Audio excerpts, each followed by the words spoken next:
Vamos de palavra, né? Hebreus capítulo 6, versículo 1, diz assim: exortação ao progresso de quê? Da fé. Vamos entender primeiro o que o apóstolo Paulo está nos dizendo. Ele estava naquele tempo, ele estava exortando os hebreus a progredir, né? A crescer na fé. Porque quando uma pessoa cresce na fé, ela valoriza aquilo que Deus fez na vida dela. Ela valoriza da onde Deus o tirou, né? Ela valoriza do perdão que ela recebeu, da nova criatura que ela se tornou. Presta atenção na palavra. Por isso, pondo de parte os princípios elementares da doutrina de Cristo, deixemo-nos levar para o quê? Para o que é perfeito, não lançando de novo a base do quê? Do arrependimento de obras mortas e da fé em quem? Em Deus. Você entendeu agora? Amém. Viu como é que é poderoso? Então nós precisamos buscar essa fé, porque quando nós buscamos a fé e entendemos que nós não podemos de novo voltar à prática de obras que já passou, praticar aquilo que já fazíamos antes ou fizemos antes, entendeu? Aquelas obras mortas, nós não podemos trazê-la de novo e novamente arrependermos dela, né? E nós vamos ler daqui a pouquinho, mas já adiantando, você pode prestar atenção que isso é como se nós estivéssemos crucificando novamente o Senhor Jesus Cristo, porque foi por causa dessas obras mortas que um dia nós vivíamos ela e hoje não vivemos mais. Foi por causa dessas obras mortas que Jesus Cristo morreu por nós. Foi por causa delas que Jesus Cristo nos perdoou. Então Ele já nos livrou dessas obras, então nós não podemos praticá-las novamente, entendeu? O versículo 2, o apóstolo Paulo diz assim: o ensino de batismo e da imposição de mãos e da ressurreição dos mortos e do juízo eterno, e isso faremos se o quê? Se Deus permitir. É preciso ter uma permissão de Deus, amém? Se Deus permitir, assim será feito. Se Deus não permitir, não será feito. Por quê? Porque se fazer sem a permissão de Deus, é como se estivesse levando as pessoas, o povo, o apóstolo quer dizer, a novamente crucificar Cristo Jesus. E nós vamos ler isso aqui no versículo 4, que fala dos perigos espirituais. Vamos entender a palavra, né? É impossível, olha bem o que diz a Bíblia: é impossível, pois, que aquele que uma vez foram iluminados e provaram o dom celestial e se tornaram participantes do Espírito Santo,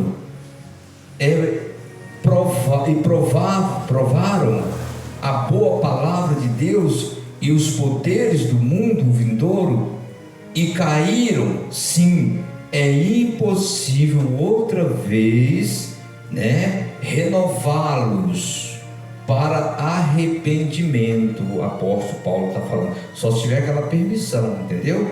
Visto que de novo estão crucificando para si mesmo o Filho de Deus e expondo-o à ignominia, quer dizer, à vergonha. Você entendeu? O apóstolo Paulo está dizendo: olha, há casos e há casos. Se Deus permitir, se Deus der permissão, nós vamos fazer. Se Deus não der permissão, nós não faremos. Nós não podemos fazer. É preciso ter uma permissão de Deus, entendeu, igreja? É preciso ter uma permissão de Deus. Se Deus não fizer, nós não podemos novamente, porque senão é como se aquela pessoa ela estivesse novamente né, arrependendo de um erro que ela fez, um mal que ela fez tão grande, e ela veio a fazer novamente, e ela é como se ela tivesse crucificando. É bíblico, isso aqui a Bíblia está bem, a palavra de Deus está bem clara, versículo 6. É como se ela estivesse crucificando para si mesmo o Senhor Jesus Cristo. Paulo quis dizer, olha bem o versículo 6 para vocês ficarem sem dúvida, né? Versículo 6: e caíram sim, é impossível, versículo 6 continua, é impossível outra vez renová-los para arrependimento, visto que de novo estão crucificando para si mesmo o Filho de Deus e expondo-o à ignominia. É como se eu estivesse expondo novamente o Senhor Jesus Cristo à vergonha, porque ele passou uma vergonha horrível, sim ou não? Ele passou uma vergonha horrível, horrenda. Ele passou uma humilhação. Por quê? Por causa de quê? Por causa dos meus, por causa dos nossos pecados. Então, se eu voltar novamente a viver na prática do pecado, a trazer novamente aquela velha criatura novamente para a minha vida hoje, eu estou crucificando para mim mesmo Cristo Jesus. Eu estou levando ao Senhor Jesus Cristo novamente a vergonha, a ignominia. Então isso é impossível, não tem como, porque ele não vai, descer aqui para morrer na cruz novamente por meus pecados. Ele não vai envergonhar novamente para cobrir a minha vergonha.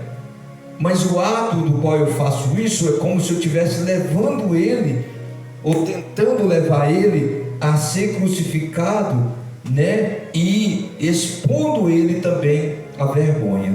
Versículo 7 diz assim a palavra do Senhor Jesus, glória a Deus: porque a terra, olha bem, que absorve a chuva, que frequentemente, é isso? Frequentemente cai sobre ela e produz erva útil para aqueles por quem é também cultivada, recebe bênção da parte de quem? Da parte de Deus. Mas se produz espinhos e abrolhos, é o que, igreja? É a rejeitada. O apóstolo Paulo está dando um exemplo, Esse versículo 7 é um exemplo. Nós precisamos entender bem, porque a terra que absorve a chuva e frequentemente cai sobre ela e produz erva útil para aqueles, por quem é também cultivada, recebe bênção da parte de Deus. Então, se eu recebo o alimento da parte de Deus, se eu recebo a oportunidade da parte de Deus, eu me torno uma pessoa, que jeito? Abençoada e alimentada. Eu vou ter bons frutos da parte de Deus em minha vida. Amém, igreja? Amém. Diga graças a Deus. Graças a Deus. É preciso entender isso. É preciso colocar isso em prática em nossas vidas. Amém? Amém. Preciso colocar isso em prática em nossas vidas. Vivenciar isso de todo o nosso coração. Diga graças a Deus.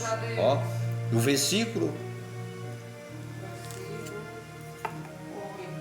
Olha o versículo 8. Mas se produz espinhos e abrolhos, é o que? É rejeitado. Se nós formos essa terra que produz espinhos e abrolhos, nós seremos rejeitados. Então nós não podemos produzir esse tipo de fruto. Diga glória a Deus. Glória a Deus. Eu não posso, você não pode, nós não podemos produzir esse tipo de fruto. Por quê, pastor? Porque assim seremos rejeitados. Seremos rejeitados.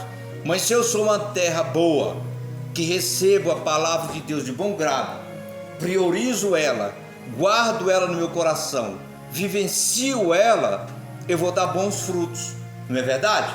Eu vou produzir bons frutos. Mas se eu sou uma terra que receba a oportunidade e não valorizo essa oportunidade, eu vou ser como espinhos, como abrolhos, e eu serei rejeitado, como está escrito aqui. Mas se produz espinhos e abrolhos, é rejeitada e perto está da onde? Maldição. Perto está da maldição, e o seu fim é ser o quê? Queimada. O seu fim é ser queimado. Então nós precisamos entender a palavra de Deus de uma forma. Por quê, pastor? Porque Deus é justiça, Deus é justo, amém? Deus é justiça, né? E a Bíblia fala mais adiante sobre as coisas melhores e pertencentes à salvação, amém? Quanto a vós outros, todavia, ó amados, estamos persuadidos das coisas que são melhores e pertencentes ao que? A salvação. Ainda que falamos dessa o quê? Dessa maneira. Porque Deus não é o que, igreja? Deus não é injusto. Deus não é injusto para ficar esquecido do vosso trabalho e do amor de que evidenciastes para o quê? Para com o seu nome, pois serviste e ainda serves a quem? Aos santos. Diga glória a Deus.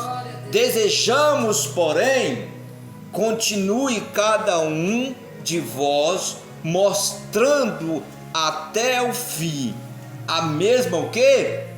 A mesma diligência para a plena certeza de que, igreja? Da esperança. Qual é a plena certeza da esperança? Qual é a esperança? Qual é a nossa plena certeza da esperança? A salvação. A salvação é a nossa plena esperança, é a plena certeza que nós temos que ter, é a salvação das nossas almas. No versículo 12 diz assim, para que não vos torneis indolentes, mas imitadores daquele que pela fé e pela longanimidade herdaram o que, igreja? As promessas. Diga graças a Deus. A Bíblia fala da imutabilidade das promessas. Imutabilidade. Deus, ele é uma pessoa desse tipo. Imutabilidade é um ser que não arrepende daquilo que prometeu, e a sua palavra não volta atrás. A palavra de Deus, ela não volta atrás. E o versículo 13 fala assim, pois quando Deus fez a promessa a Abraão, visto que não tinha ninguém superior por quem jurar, jurou por si mesmo, dizendo, certamente te abençoarei e te o quê? Multiplicarei. E sim, depois de esperar com paciência, obteve o quê? Obteve Abraão o que, igreja? A promessa. Mas o que fez Abraão obter a promessa? O que fez ele obter a promessa? Foi a fé. Ele teve fé, ele teve paciência e ele obteve êxito naquilo que Deus tinha prometido para ele. Versículo 16 diz assim da palavra de Deus: pois os homens juram pelo que lhes é superior, e o juramento, servindo de garantia para eles, é o fim de toda a contenda. Por isso, é aquilo que ele está falando aqui, é muito fácil de entender. Você viu muitas vezes que as pessoas fazem alguma coisa assim, ela fala, eu juro, eu juro que eu não fiz, eu juro, eu prometo, eu juro, olha, eu juro que não foi eu que fiz isso. E muitas das vezes as pessoas acreditam, naquilo. Olha, eu juro que eu não fiz, não foi eu não, eu juro. E as pessoas acreditam naquilo, aquilo serve como finalizador de uma contenda ali, né, que se inicia. E o versículo 17 fala assim: por isso Deus, quando quis mostrar mais firmemente aos herdeiros da promessa a imutabilidade do seu propósito, se interpôs com o quê? Com juramento. Por isso que Deus jurou. Por isso que Deus jurou a Abraão. Amém? Para que, mediante duas coisas imutáveis, amém? Duas coisas imutáveis, nas quais é impossível que Deus minta, forte elemento tenhamos nós, que já o quê?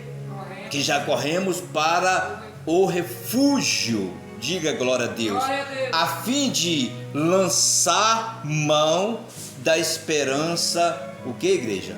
Proposta, diga graças a Deus. Olha o versículo 19 e 20, para encerrar, diz assim, ó: a qual temos por âncora da alma, segura e firme, e que penetra além de quê?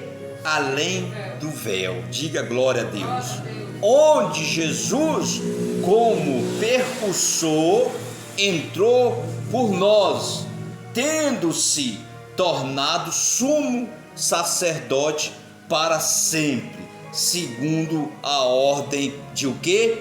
De Melquisedeque. Melquisedeque, ali, a mando de Deus e preparado para isso, foi o sumo sacerdote de Cristo, entendeu? Por isso que esse versículo 20 fala, né? Onde Jesus, como percussor, entrou por nós, tendo se tornado sumo sacerdote para sempre, segundo a ordem, olha bem, segundo a ordem de Melquisedeque.